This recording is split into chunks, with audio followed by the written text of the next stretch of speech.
اعوذ باللہ من الشیطان الرجیم بسم اللہ الرحمن الرحیم یا ایھا الذین آمنوا کونوا انصار اللہ کما قال عیسی ابن مریم للحواریین من انصاری الی اللہ قال الحواریون نحن انصار اللہ فآمنت طائفۃ من بنی اسرائیل وکفرت طائفہ فأیدنا الذین آمنوا علی عدوہم فاصبحوا ظاہرین۔ وقال اللہ تعالی فلما احس عیسی منہم الکفر قال من انصاری الی اللہ قال الحواریون نحن انصار اللہ آمنا باللہ واشہد بأننا مسلمون۔ صدق اللہ العظیم۔ محترم بزرگوں اور ساتھیوں، مجھے آپ کے سامنے کونوا انصار اللہ، بن جاؤ اللہ کے مددگار، اس موضوع یا اس عنوان کے تحت کچھ باتیں عرض کرنی ہیں۔ جیسا کہ آپ نے سنا کہ جماعت اسلامی مہاراشٹر 4 تا 13 سپٹمبر کو پورے مہاراشٹر کے امت مسلمہ کو یہ پیغام دینا چاہتی ہے کہ یہ صرف جماعت اسلامی کی دعوت نہیں بلکہ ایک ایسا فریضہ ہے جو اللہ تعالیٰ نے اس امت مسلمہ کے ذمے عائد کیا ہے۔ اسی بھولے ہوئے سبق کو یاد کرانا، اس کی تجدید نو کرنا، اور اس کونوا انصار اللہ کی پکار جو آپ دیکھیں کہ ہر پیغمبر نے اپنے قوم کو دی ہے، اسی دعوت کو جماعت اسلامی مہاراشٹر امت مسلمہ کے سامنے رکھنا چاہتی ہے۔ آپ دیکھیے کہ یہاں جو لقب جس چیز سے اللہ تعالیٰ نے پکارا ہے وہ انصار اللہ، بن جاؤ اللہ کے مددگار، کونوا انصار اللہ۔ قرآن مجید میں آپ دیکھیں گے کہ اللہ تعالیٰ نے الگ الگ صفت اور القاب سے اہل ایمان کو پکارا ہے۔ کبھی مومن کہا ہے، جیسا بانی جماعت مولانا مودودی علیہ رحمہ نے اس پہ لکھا ہے تفہیم القرآن میں، آپ دیکھیں گے ایک کہیں مومن کہا ہے۔ جب عقیدے کی پختگی کا ذکر آتا ہے تو اللہ کہتا ہے کہ مومن بن جاؤ۔ جب اللہ کے آگے سرنڈر ہونے کی بات آتی ہے تو اللہ کہتا ہے مسلم بن جاؤ۔ پھر اسی طرح آپ دیکھیے کہ کبھی محسن بننے کی اللہ تعالیٰ بات کرتا ہے کہ احسان کے درجے پہ فائز ہو جاؤ، لیکن ایک صدا اللہ تعالیٰ نے ایسی دی جو سورہ صف کی آیت میں نے آپ کے سامنے پڑھی، اس میں اللہ تعالیٰ یہ فرما رہا ہے کہ اے ایمان والو اللہ کے مددگار بن جاؤ۔ اب آپ یہ سمجھ لیجئے کہ اس سے بلند ترین کوئی درجہ اور مقام نہیں ہو سکتا جو کسی بندے مومن کو یا کسی انسان کو یہ اللہ دے کہ وہ یہ کہے کہ میرے مددگار بن جاؤ۔ حالانکہ ہم اور آپ جانتے ہیں کہ اللہ تعالیٰ اس بات سے پاک ہے کہ وہ کسی انسان کی مدد چاہے، لیکن در حقیقت اللہ تعالیٰ یہ ایک اعزاز ان لوگوں کو دینا چاہتا ہے جب وہ اس کام کو، اس ذمہ داری کو ادا کرے تو اللہ تعالیٰ یہ کہتا ہے کہ وہ میرے کیا ہیں؟ مددگار ہیں۔ تو ہمارے سامنے آپ دیکھیں کہ انبیاء علیہ السلام کی جو سیرت رہی ہے اس سے یہ پتہ چلتا ہے کہ ہر نبیوں نے اپنے وقت میں اس پکار کو دیا ہے۔ جیسا آپ خود دیکھیے کہ سیدنا عیسیٰ علیہ السلام کے حوالے سے یہاں آیا کہ من انصاری الی اللہ، کون اللہ کی راہ میں میرا مددگار بنتا ہے۔ پھر اسی طرح آپ دیکھیے کہ غزوہ خندق میں جب آپ جانتے ہیں قرآن کہتا ہے کہ وہ زلزلوا زلزالا شدیدا، بہت شدید قسم کی آزمائش میں مسلمان تھے، اور یہ بھی آتا ہے کہ کلیجے منہ کو آ گئے تھے اور تم طرح طرح کے اللہ کے بارے میں کیا کرنے لگے تھے؟ گمان کرنے لگ گئے تھے۔ ایسی سچویشن تھی۔ اس سچویشن میں اللہ کے نبی صلی اللہ علیہ وسلم یہ فرماتے ہیں کہ کون ہے جو آج دشمنوں کے مقابلے میں میرے لیے ڈھال بن جائے، سپر ہو جائے؟ تو حضرت زبیر رضی اللہ تعالیٰ عنہ سامنے آتے ہیں۔ 3 بار آپ یہ فرماتے ہیں، اور تینوں بار سب سے پہلے جو صحابی آگے بڑھتے ہیں کون ہے؟ حضرت زبیر رضی اللہ تعالیٰ۔ تو دیکھیے نبی اکرم صلی اللہ علیہ وسلم اسے کیا فرماتے ہیں کہ ہر نبی کا کوئی نہ کوئی ایک حواری ہوتا تھا. میرے حواری کون ہے؟ سیدنا زبیر رضی اللہ تعالیٰ عنہ. تو اس سے ہمیں اندازہ ہوتا ہے کہ یہ اللہ کی مدد جو اللہ تعالیٰ یہ کہتا ہے، تو آخر وہ کون سا کام ہے جس کے لیے اللہ تعالیٰ یہ کہتا ہے کہ وہ میرے مددگار بن جاتے ہیں؟ تو اگر اسی سورہ صف میں ہم دیکھیں تو اللہ تعالیٰ نے اس کی پہلی آیتوں میں یہ بات فرمائی ہے کہ هو الذی ارسل رسولہ بالہدی ودین الحق لیظہرہ علی الدین کلہ ولو کرہ المشرکون، کہ وہی اللہ ہے جس نے اپنے رسول کو دین حق کے ساتھ بھیجا تاکہ اسے تمام ادیان پر کیا کر دے؟ غالب کر دے مشرکوں کو، چاہے یہ کتنا ہی ناگوار ہو. تو یہ وہ مشن اور مقصد تھا. اس کام کے لیے جو اپنے آپ کو پیش کرے گا، اللہ تعالیٰ یہ کہتا ہے وہ میرا کیا بن جائے گا؟ مددگار بن جائے گا. بہت سے انسان خیر اور نیکی کے کام انجام دیتا ہے، لیکن ان سب میں افضل ترین کام اللہ تعالیٰ جسے قرار دیتا ہے وہ یہ ہے کہ وہ دین جو انسان کو آکسیجن سے بھی زیادہ انسان کے لیے ضروری ہے، اس کے غالب کرنے کی جد و جہد میں جو لوگ شامل ہوں گے وہ کون ہوں گے؟ انصار اللہ. اللہ کے کیا ہو جائیں گے؟ وہ مددگار ہو جائیں گے. اور آپ یہ سمجھ لیجئے کہ اسی مشن کو لے کے نبی اکرم صلی اللہ علیہ وسلم آئے تھے، اور سورہ شورا کی آیت سے پتہ چلتا ہے کہ انبیاء اکرام کو اسی مقصد کے لیے کیا کیا گیا؟ بھیجا جاتا رہا. اور اس دین کو جس کو قائم کرنے کے لیے، جس کو غالب کرنے کے لیے یہ لوگ آئے تھے، وہ دین کیا تھا؟ وہ دین کا ڈیمانڈ کیا تھا؟ وہ یہ تھا کہ انسان اپنی ذاتی زندگی میں اللہ کا بندہ بن جائے، انسان اپنے گھر میں اللہ کا بندہ بن جائے، انسان اپنے محلے میں اللہ کا دین نافذ ہو جائے، انسان اپنے کاروبار میں اللہ کے دین کو نافذ کر دے، اور انسان اپنی سوسائٹی میں اللہ کے دین کو نافذ کرے، اور یہاں تک کہ ایوانوں میں بھی اللہ کا دین کیا ہو جائے؟ غالب ہو جائے. سورنٹی، حاکمیت وہ کس کی رہے؟ اللہ رب العزت کی رہے. یہ در حقیقت اس دین کے اس مشن کو لے کر انبیاء علیہ السلام آتے رہے ہیں. اور آپ دیکھیے کہ نبی اکرم صلی اللہ علیہ وسلم اور جن تین انبیاء کا، جن تین رسولوں کا اس سورہ میں، سورہ صف میں ذکر آیا ہے، ان کی زندگی پہ ابھی آپ غور کریں تو وہ اسی مشن اور مقصد کو لے کر آئے تھے کہ اللہ تعالیٰ کا دین اس سرزمین پر کیا ہو جائے؟ جاری و ساری اور غالب ہو جائے.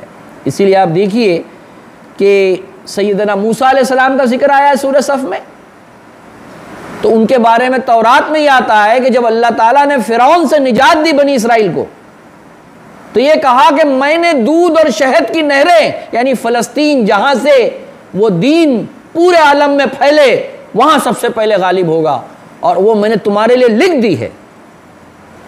آپ دیکھیے موسیٰ علیہ السلام کے ساتھ یہ بات ہے. پھر آپ دیکھیے کہ سیدنا عیسیٰ علیہ السلام کی دعا کہ اللہ جس طرح تیری حکمرانی آسمانوں پر قائم ہے، اسی طرح تیری حکمرانی زمین پر بھی کیا ہو جائے؟ قائم ہو جائے. پھر آپ دیکھیے نبی اکرم صلی اللہ علیہ وسلم پہلے روز سے ہی اس مشن کے ساتھ بالکل ان کے سامنے واضح تھا. کوہ صفا کی پہاڑیوں پہ جب آپ کھڑے ہوئے تو آپ نے کیا دعوت دی کہ اے اہل عرب، اے قریش، اس ایک کلمے کو تم قبول کر لو، سارا عرب اور عجم تمہارا ہو جائے گا. پھر آپ دیکھیے آپ نے اس کلید بردار کو جس کے پاس خانہ کعبہ کی چابی تھی، آپ کو خانہ کعبہ میں داخل ہونے نہیں دیا، تو آپ نے اس کو کہا کہ ایک وقت آئے گا یہ چابی میرے ہاتھ میں ہوں گی اور میں جسے چاہوں گا اسے دوں گا. پھر اسی طرح آپ دیکھیے جب خباب بن ارد اپنی تکلیف بیان کرنے کے لیے آتے ہیں کہ بہت اس میں آزمائش آ گئی، بہت تکلیف ہو رہی ہے اللہ کے رسول، تو آپ کا چہرہ سرخ ہو جاتا ہے اور آپ کہتے ہیں خباب تم جلدی کر رہے ہو. پھر وہ طویل روایت ہے، اس میں آخر میں الفاظ یہ ہے کہ ایک وقت آئے گا کہ سنا سے حضرموت تک ایک عورت سونا اچھالتی ہوئی جائے گی اور سوائے جنگلی جانوروں کے اور اس کسی کا خوف نہیں ہوگا. یعنی یہ دین پورے سرزمین عرب پر کیا ہو جائے گا؟ غالب ہو جائے گا. یہ جو مشن تھا اس کے لیے یہ برگزیدہ پیغمبر کیا ہوتے رہے ہیں؟ آتے رہے ہیں.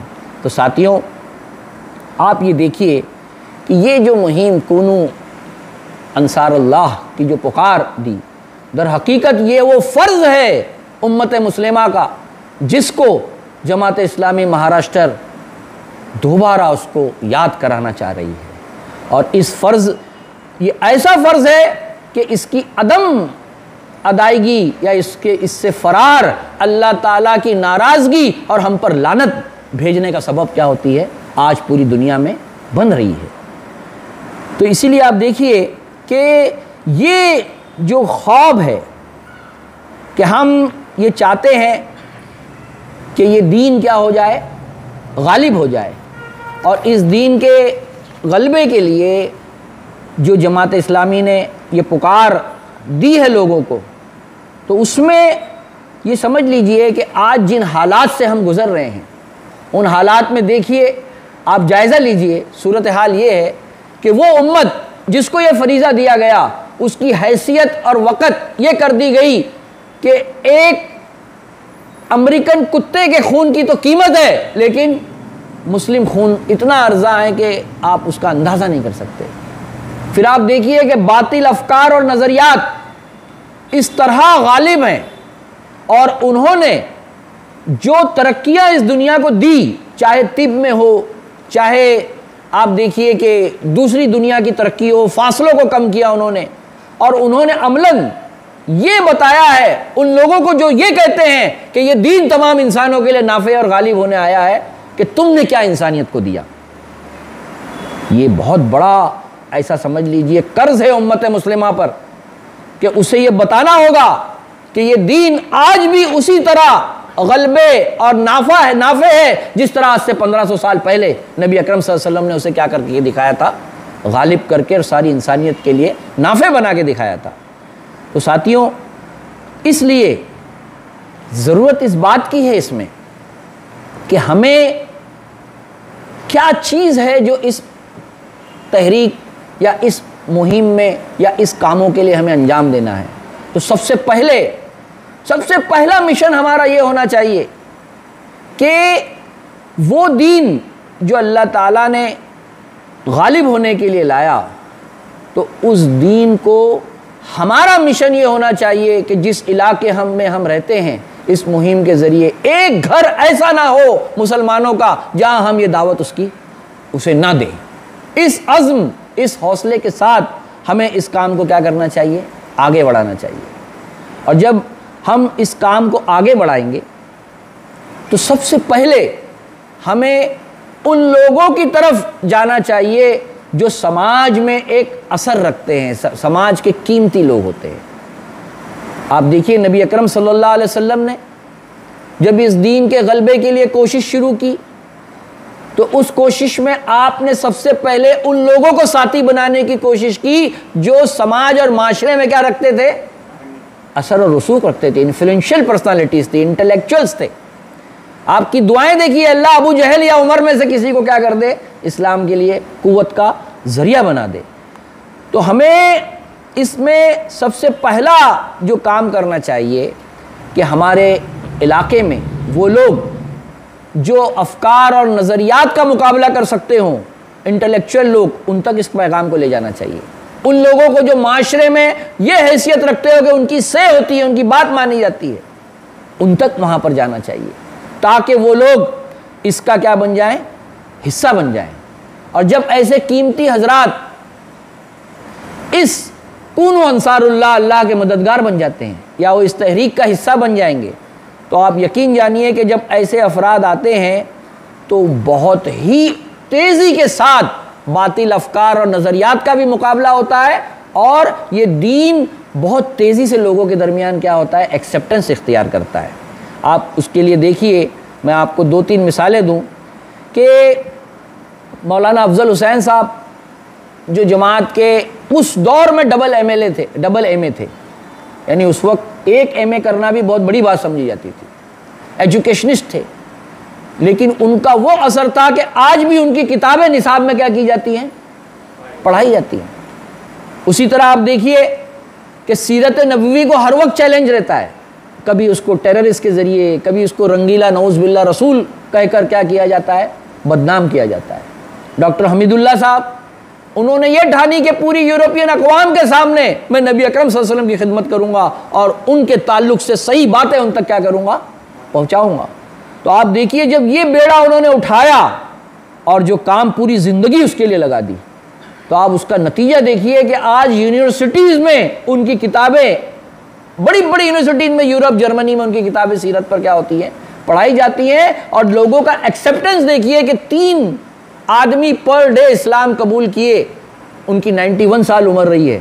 اتنا بڑا اللہ تعالیٰ نے اس میں کیا دی، برکت دی۔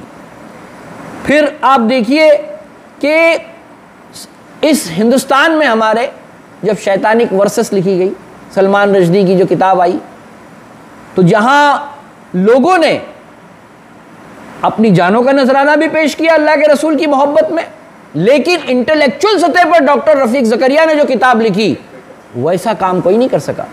تو ہمیں اس پہلو سے سب سے پہلے دیکھنا ہے کہ ایسے افراد کونو انصار اللہ بن جائیں، تاکہ وہ ان لوگوں کا اس سطح پر کیا کر سکے، جواب دے سکیں۔ یہ ہمیں سب سے پہلا کام کرنا چاہیے۔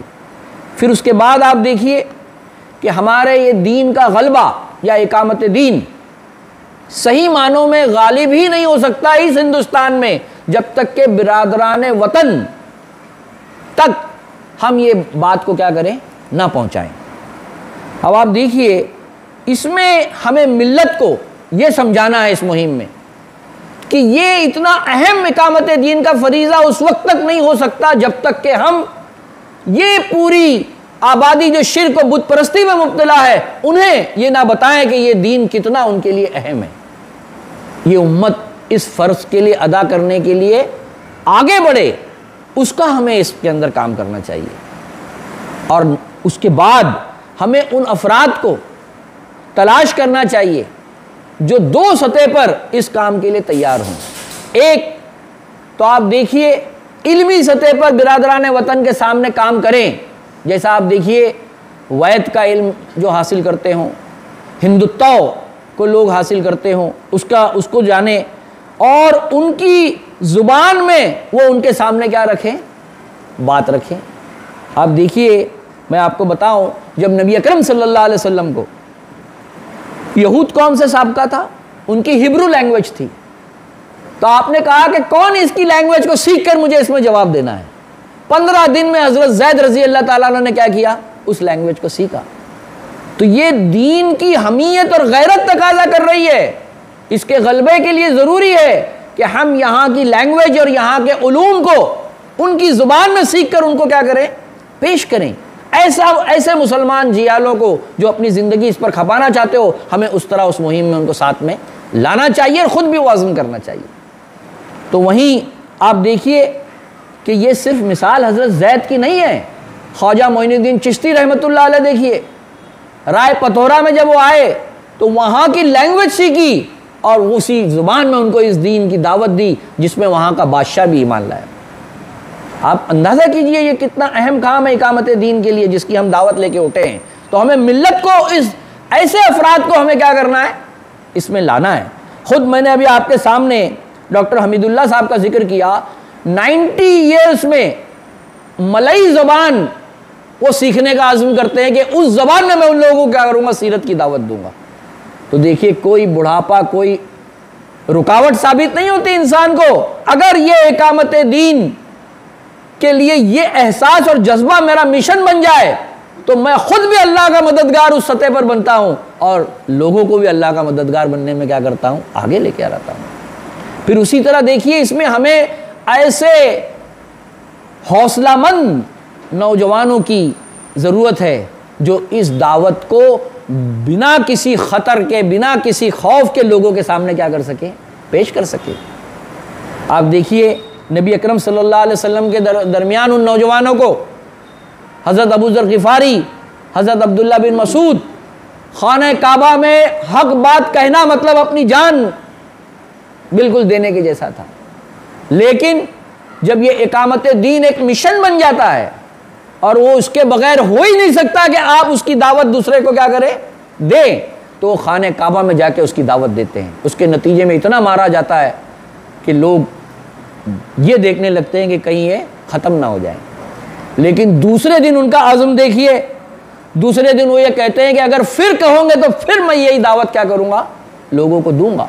تو اس مہم کے ذریعے ہمیں یہ کام بھی کرنا ہے کہ ہمیں ملت کو اس پہ تیار کرانا ہے، اس کام کو، اور اس طرح کے افراد کو ہمیں کیا کرنا ہے، اس کا حصہ بنانا ہے۔ پھر تیسری طرف آپ دیکھیے کہ یہ اقامت دین اور غلبہ دین میں ایک بڑی رکاوٹ یہ ہے کہ جو لوگ اس کے ماننے والے ہیں اس کا انتشار اور اس کی بے عملی لوگوں کے لیے اس اقامت دین کی راہ میں آنے میں کیا ہے، رکاوٹ ہے۔ آپ یہ دیکھیے کہ جو اس امت کو تو اپنے قول اور عمل سے یہ شہادت دینی تھی، لیکن اس میں آپس میں جو انتشار ہے اس کے نتیجے میں کیا ہو رہا ہے؟ جو اسلام جس سے مجھے عشق ہے، جو کتاب وہ فلم ڈائریکٹر تھے انہوں نے لکھا کہ مجھے کسی برادران وطن کو تو یہ دعوت دینا آسان ہوتا ہے، لیکن جب وہ اس ایمان قبول کرتا ہے تو مجھ سے یہ سوال کرتا ہے کہ میں کون سے مسلک کے مسلمان کے پاس جاؤں۔ یہاں آ کر وہ اس کے لیے کیا بن جاتا ہے، رکاوٹ۔ تو ہمیں اس مہم میں اس کونوا انصار اللہ کی دعوت لے کر ان مختلف مسالک کے ائمہ اکرام کے پاس جانا چاہیے اور انہیں یہ سمجھانا چاہیے کہ اس انتشار سے ہٹ کر اتحاد کی طرف آئیے۔ آپ بھی اس مشن کو لے کر آگے بڑھیے، ہمارے ساتھ آئیے۔ نہیں ساتھ آتے ہیں تو اپنی سطح پر رہ کر کم از کم متحدہ فورم ایسے ہو جو لوگوں کے لیے انتشار کا سبب نہ بنے، جو اس دین کی راہ میں آنا چاہتے ہیں آگے۔ پھر اسی طرح آپ دیکھیے کہ اس بات کی بھی ہمارے لیے ضرورت ہے کہ آپ یہ سمجھ لیجئے کہ جب ہم اپنے لیے یہ مشن بناتے ہیں، ہم یہ سمجھتے ہیں کہ یہ نسخہ کیمیا ہے، یہاں کے تمام مسائل کا حل اسی وقت ہو سکتا ہے جب یہ دین کیا ہو جائے گا، غالب ہو جائے گا۔ آج معاشرے میں سودی نظام ہے، ان لوگوں سے پوچھئے جو 20-20 ہزار روپے لے کر کس طرح اپنی عزت بھی کبھی کبھی لٹا دیتے ہیں اور ان کے ہاتھوں کے چنگل میں کیسے پھنسے ہوئے ہیں۔ بینکنگ سسٹم کو آپ جانتے ہیں، آپ اندازہ کیجئے کہ یہ پورے علاقوں میں جو اللہ تعالیٰ کی زمین پر کفر اس طرح غالب ہے کہ شرک اور بت پرستی کے تو آپ نظارے دیکھتے ہی ہیں، لیکن شراب اور جوئے کھانے بھی کیا یہاں کم ہیں؟ کیا یہ ان اہل ایمان کے لیے غیرت کا سبب نہیں بنتے؟ یہ کیسی ہماری اس دین کے ساتھ وابستگی ہے؟ ہم جس دین سے محبت کرتے ہیں تو اس کے خلاف دیکھ کر تو انسان کی غیرت کیا ہونی چاہیے، ابھرنی چاہیے۔ ایک کبوتری آپ نے دیکھا ہوگا، مسکین کبوتری، حمید الدین فرائی نے لکھا ہے کہ اب اس کے بچے پر اگر کوئی حملہ کرتا ہے نا تو اپنے کمزور پروں سے کیا کرتی ہے، اس کا ڈیفنس کرتی ہے، دفاع کرتی ہے۔ اللہ تعالیٰ یہ پوچھے گا کہ میں نے یہ دین تمہیں دیا تھا، تم نے اس کے دفاع اور اس کے جاری کرنے کے لیے تمہاری حمیت اور غیرت کہاں چلی گئی تھی؟ ہم کیا اللہ کو جواب دیں گے؟ تو اس لیے ضروری ہے کہ یہ اس مہم میں خاص طور پر ہمیں معاشرے کے ہر طبقے تک اس پیغام کو لے کے جانا چاہیے۔ جو ٹیچر حضرات ہیں وہ پوری ٹیچنگ کے پیشے میں یہ بتائیں کہ وہ کس طرح صحیح ایجوکیشن دیتے ہیں، لوگوں کو ایکسپلائٹ نہیں کرتے اور ان تک اس فرض منصبی کی یاد دہانی کرائے۔ ڈاکٹرز ہیں، انہیں اس میں شامل کرائیے کہ کس طرح میں کمیشن کے بنا اپنے کام کو کروں گا اور مریض کی صحیح خدمت انجام دوں گا، اور وہ کس طرح اس کام میں آگے آئے۔ اسی طرح آپ دیکھیے تاجر ہے، یعنی ہر طبقے تک ہمیں کیا ہونا ہے، اس پیغام کو لے کے جانا ہے۔ اور یہ جنون جب تک ہمارے سر پر نہیں ہوگا، یقین جانیے یہ دین کا غلبے کا جو ہم خواب دیکھتے ہیں وہ صرف ایک کیا رہے گا، خواب ہی رہے گا۔ پھر اسی طرح آپ دیکھیے کہ ہمیں یہاں پر اس اقامت دین کے کام کے لیے وہ اس وقت تک پورا نہیں ہو سکتا جب تک اس میں ہماری بہنیں شامل نہ ہوں۔ خواتین اس میں اپنی ذمہ داری کو کیا کریں، نہ نبھائیں۔ اور نبی اکرم صلی اللہ علیہ وسلم کی زندگی میں آپ اگر دیکھیں تو اللہ کے رسول صلی اللہ علیہ وسلم نے، میں نے جو اس سے پہلے بھی آپ کے سامنے کہا کہ ہر طبقے کو ایڈریس کیا ہے۔ آپ نے غلاموں کو ایڈریس کیا، آپ نے لونڈیوں کو کیا، آپ نے تجار کو کیا، آپ نے میلوں میں جا کر اپنی بات کہی، اور آپ دیکھیے کہ آپ نے کیا نام ہے، خواتین سے انٹریکٹ کیا، یعنی ہر طبقے سے، یہاں تک کہ جب ظلم ہوتا تھا تو ظلم کے خلاف کھڑے ہونے میں، فورم قائم کرنے میں بھی نبی کریم صلی اللہ علیہ وسلم کیا رہتے تھے، آگے رہتے تھے۔ یعنی تمام جگہ آپ نے اپنے عملی شہادت دے کر اس طرح اس دین کے کاز کو کیا کیا ہے، آگے بڑھایا ہے۔ اور کیا بے چینی اور کیا امنگ کہ ایک قافلہ کوئی آتا ہے تو اس قافلے کے جسٹ آپ تھک کر آئے ہوئے ہیں کھانا کھانے کے لیے، تو ہوتا یہ ہے کہ وہ قافلے کی آواز سنتے ہیں تو کھانا چھوڑ کر جانے لگتے ہیں۔ بیوی یہ کہتی ہے کہ ابھی تو آپ تھک کر آئے ہیں، کھانا کھا لیجئے۔ وہ کہتے ہیں کہ اگر اس تک میں نے یہ بات نہیں پہنچائی تو کل میرے لیے یہ کیا ہو جائے گا، اللہ کے سامنے رسوائی کا سبب بنے گا۔ ہم جس ایریے میں رہتے ہیں، ہم غور کیجئے کہ کتنے یہاں مسلمان بستے ہیں، کتنے یہاں دوسرے دیگر انسان بستے ہیں، کیا یہ جنون اور یہ جذبہ ہمارے اندر ہے اس دین کے غلبے کے لیے کہ ہم ان تک ایک دن میرا ایسا نہ گزرے کہ میں نے کسی تک یہ بات نہ پہنچائی اور اس کے بنا اپنے گھر میں واپس آ گیا ہوں؟ یہ جب تک انسان کے اندر اس قسم کا جذبہ نہ ہو تو یہ دین کو تو ایسے جیالے لوگ چاہیے۔ جب وہ ملے تو اللہ نے 23 سال میں کیا کر دیا، پورے دین کو غالب کر دیا۔ تو یہ پہلو سے بھی ہمیں غور کرنا چاہیے۔ اور اسی کے ساتھ میں نے آپ کے سامنے یہ بات کہی کہ خواتین کے بغیر یہ کام ناممکن ہے۔ ہماری جو بہنیں ہیں انہوں نے اس دور میں بھی نبی کریم صلی اللہ علیہ وسلم کی ذمہ داری کو نبھایا، اور آج بھی آپ دیکھیے کہ ان کی پہلی اولین ذمہ داری یہ ہے کہ وہ اپنے گھر کو ایسا نمونہ بنائیں جو اسلامی نظام کی ایک کیا ہو، چھوٹی شکل ہو۔ آج پورا ویسٹرن کنٹری اور خود ہمارا ہندوستان بھی جہاں خاندان ٹوٹ رہے ہیں، اگر ہماری خواتین اپنے گھر میں وہ عملی شہادت دے کہ بڑے بوڑھوں کے ساتھ کیا رویہ رکھتے ہیں، بچوں کے ساتھ کیا معاملہ ہوتا ہے، میاں بیوی کے ساتھ کتنا اچھا اسلامی تعلقات ہوتے ہیں، تو یہ منظر دیکھ کر وہ اس بڑے نظام کی طرف بھی لوگ آ جائیں گے جو سوچیں گے جن کا گھر ایسا ہوتا ہے تو کیوں نہیں یہ ریاست بھی ویسی چلا سکتے ہیں۔ تو یہ بڑی ایک ذمہ داری ہے خواتین کی جو اپنے اس گھر میں اس کردار کو ادا کریں۔ اسی کے ساتھ ساتھ وہ یہ کام بھی کریں کہ جس جگہ وہ رہتی ہیں اس جگہ پر آپ روداد آپ نے پڑھی ہوگی جماعت کی کہ وہ پڑوسیوں کی بچوں کی خدمت، ان کو ٹیوشن پڑھانا، ان کے بزرگوں کی خدمت، اور اسی کے ساتھ کیا کرتی تھی، اس دین اور فکر کو بھی وہ کیا کرتی تھی، پیش کرتی تھی۔ تو اس سے ایک بڑی خواتین کا طبقہ آپ دیکھیے اس کے اندر آیا ہے۔ میں آپ کو بتاؤں، جب اخوان المسلمون مصر پر اقتدار ملا اسے، تو بڑا واویلا یہ تھا کہ یہ آرتھوڈاکس لوگ کس طرح ریاست کو چلا سکیں گے۔ اس وقت لوک ستہ والے نے جو انٹرویو دیا تھا یہ کہا تھا کہ میں یہاں کھڑا ہوں اور میں یہ آپ کو بتا رہا ہوں کہ یہ وہ لوگ ہیں جس میں باصلاحیت مرد کے ساتھ ایسی خواتین ہیں جو حجاب کے ساتھ بڑی اعلیٰ صلاحیت رکھتی ہیں ایجوکیشن کی، جو اس کو چلانے میں پیش ہے۔ آپ دیکھیے کہ ہاؤس وائف کے سوا جو پروفیشنز میں ہماری بہنیں ہیں وہ اگر حجاب کے ساتھ یہ اپنی عملی شہادت دے کہ پردے کے ساتھ یہ سب کام بھی کوئی مانے نہیں ہے، پاکیزگی کے ساتھ کس طرح وہ انجام دے سکتی ہیں، تو یہ بھی آج کے دور میں جو خواتین کے حوالے سے جو ایک رکاوٹ ہے وہ اس کا عملی نمونہ کیا بن جائیں گی، سامنے لوگوں کے پیش کر سکیں گی۔ آپ یہ دیکھیے کہ سیرت میں حضرت شفا رضی اللہ تعالیٰ عنہ، حضرت حفصہ رضی اللہ تعالیٰ عنہ، حضرت عائشہ رضی اللہ تعالیٰ عنہ، یہ سب کے سب طب کی، زبان کی، قرآن کے فہم کے ساتھ اس میں بھی ماہر تھی۔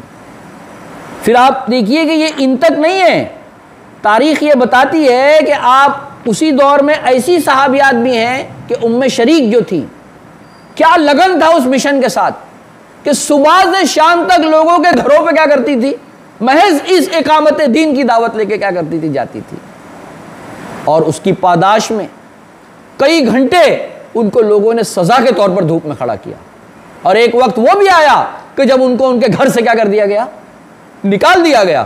آپ صحرائی زندگی میں سمجھیے ایک خاتون کو گھر سے نکالنے کا مطلب جو جس طرح چاہے اس کے ساتھ معاملہ کر لے جب قبیلے کی حفاظت اڑ جاتی ہے، لیکن ان کے عزم اور حوصلے میں کوئی کمی نہیں آئی۔ اور اسی طرح آپ تاریخ کے اور دور میں دیکھیے کہ زینب بنت احمد وہ علمی مقام حاصل کرتی ہیں کہ ابن بطوطہ، شہاب، حافظ حجر اسقلانی، یہ سب ان کے شاگرد رہے ہیں۔ تو یہ ہمیں اپنی خواتین کو اس پہلو سے بھی اس اقامت دین کے لیے آگے لانے کی ضرورت ہے۔ پھر اسی کے ساتھ ساتھیوں، یہ اقامت دین کا چراغ جو ہے اس وقت تک صحیح معنوں میں پوری طرح روشن نہیں ہو سکتا جب تک کہ یہ چراغ خود ہمارے گھر میں نہ جلے۔ دیکھیے اللہ کے رسول صلی اللہ علیہ وسلم کی زندگی کو کہ آپ نے جب اس مشن کو لے کے آگے بڑھے تو سب سے پہلا کام انہوں نے یہ کیا کہ اپنے اعزاء کو انہوں نے کیا کیا؟ مخاطب کیا۔ سیرت میں آتا ہے کہ اپنے گھر پہ کھانے کی دعوت رکھی اور ان کے سامنے کہا کہ میں اس غرض کے لیے تمہیں بلا رہا ہوں کہ اس دین کو تم کیا کر لو؟ قبول کر لو۔ میں اور آپ اپنے دامن میں جھانک کے دیکھیں کہ ہم نے برتھ ڈے پارٹی، دوسری منگنی کی تقریبات میں تو اپنے رشتہ داروں کو بلاتے ہیں، کبھی خالص اپنی ایکسٹینڈڈ فیملی کو اس غرض کے لیے دعوت دی کہ میں جس اقامت دین سے جڑا ہوں میں چاہتا ہوں کہ تم بھی اس سے جڑ جاؤ، اسی میں ہماری نجات ہے۔ سوچیے آپ، تو یہ مہم کے ذریعے ہمیں اس کام کو بھی انجام دینا ہے کہ ہمارے تمام رشتہ داروں کو ہر شخص اپنے گھر میں کیا کرے؟ دعوت رکھے۔ جو چائے کی رکھ سکتا ہے چائے کی رکھے، جو کھانے کی رکھ سکتا ہے کھانے کی رکھے، اور دردمندانہ انداز میں یہ سمجھائے کہ میں جس سے جڑا ہوں میں چاہتا ہوں تمہاری آخرت بھی اس میں کیا ہے؟ اسی میں تمہاری کامیابی ہے۔ اور ایک بات یاد رکھیے کہ اللہ نے رشتوں میں محبت کے بیج ڈالے ہیں۔ یہ دیر ایک نہیں، دو نہیں، تین نہیں، چوتھی ملاقات میں کچھ نہ کچھ اثر ضرور دکھاتے ہیں۔ آپ حضرت حمزہ رضی اللہ تعالیٰ عنہ کے اس واقعے کو دیکھیے کہ وہ ایمان نہیں لاتے ہیں، ان کا شکار اور اسی میں اپنے مگن رہتے تھے۔ ایک بار جب انہیں پتہ چلا کہ اللہ کے رسول صلی اللہ علیہ وسلم کو ابو جہل نے کیا کیا ہے؟ مارا ہے، تو غیرت ابھر آئی، یہ بھتیجے کو میرے مارا۔